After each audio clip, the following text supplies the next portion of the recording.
conflict management. But let none of you suffer as a murderer or a thief or an evildoer or as a meddler. 1 Peter chapter 4 verse 15, the English Standard Version.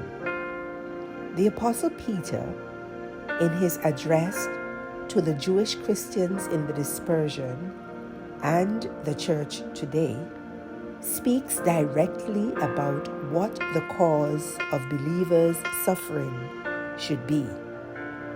The believers' suffering should not be because of communal conflict. The word conflict denotes negativity. Conflict is considered the opposite of cooperation and peace, and is most frequently related to violence, the threat of violence, or disruptive disputes, which are non-violent.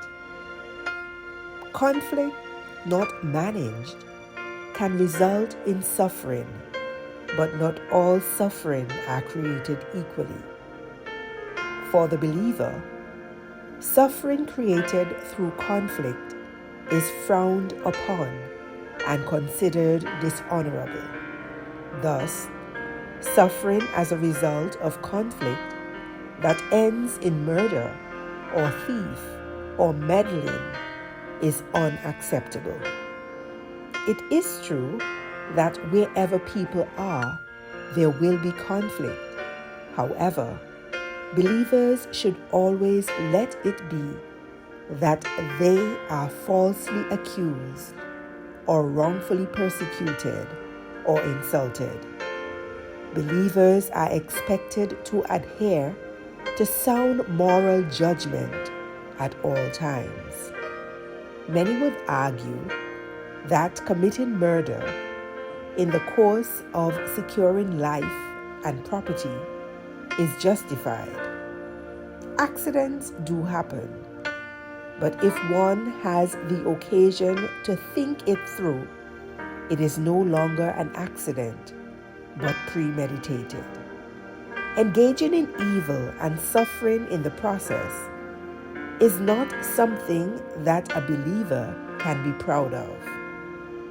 Lord, the Apostle Peter is correct.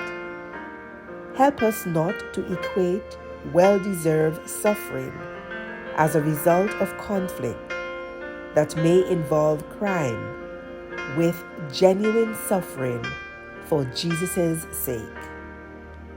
Help us, Lord, to manage our conflicts and be more diligent in following you. Amen. You have been listening to Morning Manna with Reverend Bonnie EBW Smith, Superintendent of the Moravian Church Antigua Conference and Minister of Christian Education. Have a wonderful, wonderful, wonderful Wednesday. God bless you.